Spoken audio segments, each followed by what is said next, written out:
책 로봇의 부상, 2015년 맥킨지 올해의 책으로 상금을 수상하고 2016년 한국에 출간된 책입니다. 저자는 미래학자 마틴 포드로 20년 내 일자리 절반이 소멸하고 시장경제 자체가 와해될 것이라고 예상하는 인사입니다. 자동화에 따라 제조업 공장들이 선진국으로 되돌아오지만 고용은 크게 늘지 않았습니다. 노동 집약적이던 농업 분야도 고령화와 자동화로 인해 인민정책에 큰 영향을 미치고 있습니다. 저자는 우선 7가지 파괴적인 동향을 열거합니다. 임금의 정체, 법인의 소비가 증가, 취업 감소, 고용의 감소와 장기 실업, 양극화, 학력의 무소용화, 파트타임. 또한 저자는 다음같이 3가지 주요 원인을 열거합니다. 세계화, 금융업의 성장, 노조의 종말. 다른 분야의 완만하고 계단형 발전에 비해 정보기술은 기하급수적 발전의 파괴력을 가집니다.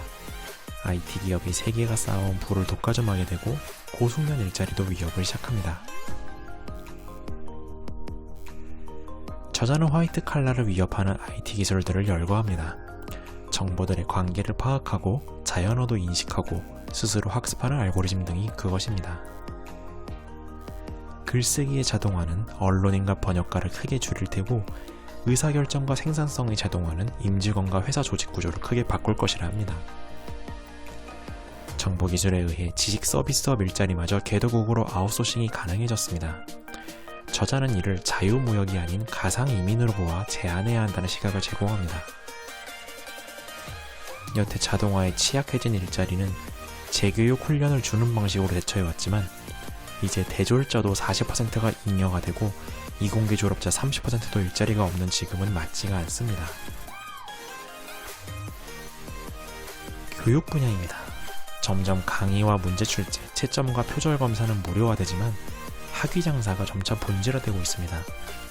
국공립대는 세금을 아끼고자 강의와 교육은 로봇화되고 캠퍼스가 합병될 것입니다. 학위는 스트리밍 음악 영상보단 한정판 미술품 스킨에 가까운 것이어서 그 수량을 통제함으로써 인류 대학의 네임밸류는 더더욱 높아질 것입니다. 유명하지 않은 지방사립대를 나오느니 국가의 독학사 학위를 따려는 경우가 늘 것입니다.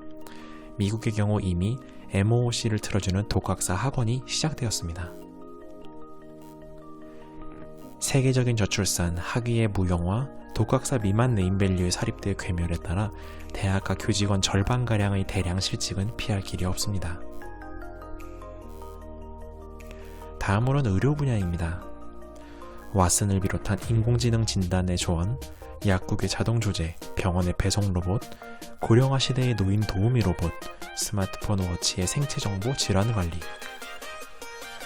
저자는 이외에도 정보 불균형의 의학시장이 미국에서 민영화되어 있는 것에 우려를 표시합니다. 각 민간 보험사를 단일 시스템으로 국가가 통합하거나 균등 요율을 할 것을 제안합니다. 저자는 IT 기술 외에 향후 10년 고성장할 분야 2를 선정합니다. 또한 향후 100년 내엔 이뤄질 것이라 대비해야 할 미래 2를 언급합니다. 3D 프린팅은 제품의 경량화, 탄력적인 부품 제작, 인공장기, 인공고기 등이 활용될 것입니다. 자율주행은 차량 공유, 버스, 택시, 트럭의 변화, 보험 윤리 논쟁을 가져올 것입니다. 특이점, 초지능 이후의 인류는 두뇌 임플란트를 통해 급변하는 지능을 스트리밍해야 할 것입니다.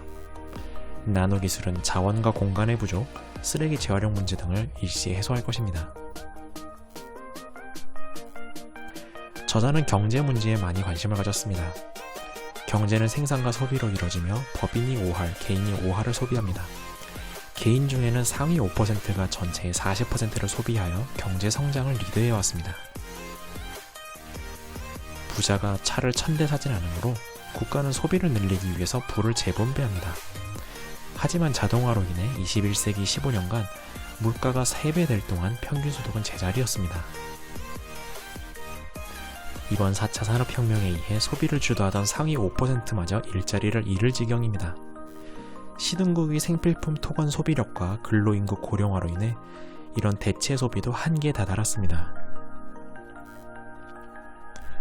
일자리 없는 시대에 새로운 부의 재분배 시스템을 만들어내지 못하면 초상위 0.1%가 무장 로봇의 주상 복합 도시에 틀어박힌 신중세 봉건 시대가 열릴 것이라고 우려합니다. 상위 5%에게 세금을 물려 하위 95%에 분배해야 함은 진보와 보수 모두가 공감합니다. 기존 진보 측의 복지 국가론의 대안으로 보수 측이 최근 기본소득을 주장하기 시작합니다. 지급액은 노동 의욕을 저해하지 않고 퀄리티를 저해하지 않고 노동시장의 인력 이탈을 부르지 않는 선으로 적정액을 정해야 한다고 합니다. 선별복지는 중산층이 되지 않으려는 함정이 생기므로 보편복지로 해야 한다고 합니다. 한국의 경우 사병 월급부터 챙겨줘야겠네요. 그리고 그 재원의 경우 보수 측은 처음엔 기존의 복지를 모두 없애면 되지 않느냐라고 제안했지만 그래도 턱없이 부족함을 알게 됩니다.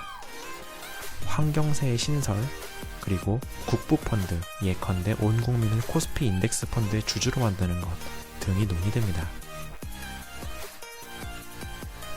이러한 과도기 시대에는 단기적인 정책으로 공공인프라의 투자, 직업훈련, 실업수당, 근로세제 혜택 등이 있겠고 복지의 국가화, 조세제도를 노동 중심에서 자본 중심으로 옮겨가는 것 등이 있겠습니다.